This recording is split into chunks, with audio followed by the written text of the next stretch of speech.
During this time, Bobby and I had no thought of a Black Panther Party, no plan to head any organization, and the 10-point program was still in the future. We had seen Watts rise up the previous year. We had seen how the police attacked the Watts community after causing the trouble in the first place. We had seen Martin Luther King come to Watts in an effort to calm the people, and we had seen his philosophy of nonviolence rejected. Black people had been taught nonviolence. It was deep in us. What good, however, was nonviolence when the police were determined to rule by force? We had seen the Oakland police and the California Highway Patrol begin to carry their shotguns in full view as another way of striking fear into the community. We had seen all this, and we recognized that this rising consciousness of Black people was almost at a point of explosion. One must relate to the history of one's community and to its future. Everything we had seen convinced us that our time had come. Out of this need sprang the Black Panther Party. Bobby and I finally had no choice but to form an organization that would involve the lower class brothers. We worked it out in conversations and discussions. Most of the talk was casual. Bobby lived near campus, and his living room became a kind of headquarters. Although we were still involved with the Soul students, we attended few meetings, and when we did go, our presence was mostly disruptive. We raised questions that upset people. Our conversations with each other became an important thing. Brothers who had a free hour between classes and others who just hung around the campus drifted in and out of Bobby's house. We drank beer and wine and chewed over the political situation, our social problems, and the merits and shortcomings of the other groups. We also discussed Black achievements of the past, particularly as they helped us to understand current events. In a sense, these sessions at Bobby's house were our political education classes, and the party sort of grew out of them. Even after we formally organized, we continued the discussions in our office. By then, we had moved in to include not only problems, but possible solutions. We also read. The literature of oppressed people and their struggles for liberation in other countries is very large. And we pored over these books to see how their experiences might help us to understand our plight.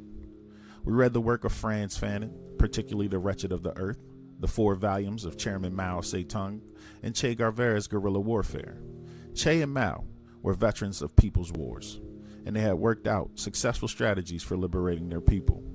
We read these men's works because we saw them as kinsmen, and the oppressor who had controlled them was controlling us, both directly and indirectly. We believed it was necessary to know how they gained their freedom in order to go about getting ours. However, we did not want merely to import ideas and strategies. We had to transform what we learned into principles and methods acceptable to the brothers on the block. Mao and Fanon and Guevara all saw clearly that the people had been stripped of their birthright and their dignity, not by any philosophy or mere words, but at gunpoint. They had suffered a holdup by gangsters and rape. For them, the only way to win freedom was to meet force with force. At bottom, this is a form of self-defense, although that defense might at times take on characteristics of aggression. In the final analysis, the people do not initiate, they simply respond to what has been inflicted upon them. People respect the expression of strength and dignity displayed by men who refuse to bow to the weapons of oppression. Though it may mean death, these men will fight, because death with dignity is preferable to ignominy. Then, too, there is always the chance that the oppressor will be overwhelmed. Fanon made a statement during the Algerian War that impressed me. He said it was the year of the boomerang, which is the 3rd phase of violence. At that point, the violence of the aggressor turns on him and strikes a killing blow. Yet the oppressor does not understand the process. He knows no more than he did in the 1st phase when he launched the violence. The oppressed are always defensive. The oppressor is always aggressive and surprised when the people turn back on him, the force that he has used against them. Negroes with Guns by Robert Williams has a great influence on the kind of party we developed. Williams had been active in Monroe, North Carolina, with a program of armed self-defense that enlisted many in the community. However, I did not like the way he had called on the federal government for assistance. We viewed the government as an enemy, the agency of a ruling clique that controls the country. We also had some literature about the Deacons of Defense and Justice in Louisiana, the state where I was born. One of their leaders had come through the Bay Area on a speaking and funding raising tour, and we liked what he had to say. The Deacons had done a great job of defending civil rights marchers in their area, but they also had a habit of calling upon the federal government to carry out their defense, or at least to assist them in defending the people who were upholding the law. The Deacons even went so far as to enlist local sheriffs and police to defend the marchers, with the threat that if the law enforcement agencies would not defend them, the Deacons would. We also viewed the local police, the National Guard, and the regular military as one huge armed group that opposed the will of the people. In a boundary situation, people have no real defense except that they provide for themselves. We read also the works of freedom fighters who had done so much for the black communities in the United States.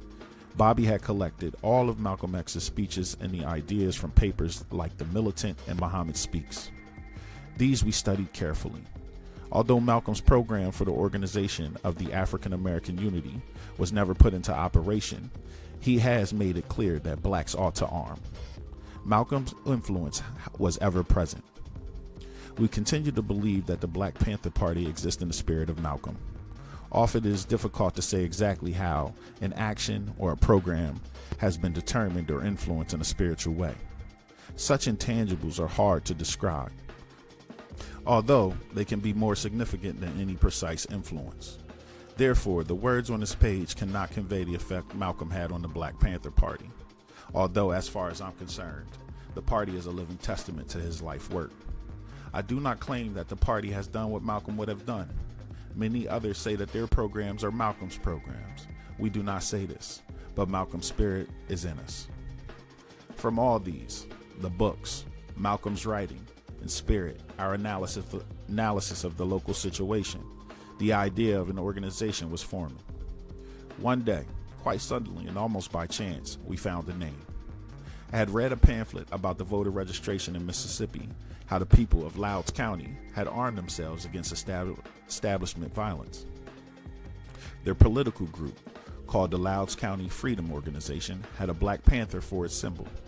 A few days later, while Bobby and I were rapping, I suggested that we use the panther as our symbol and call our political vehicle the Black Panther Party.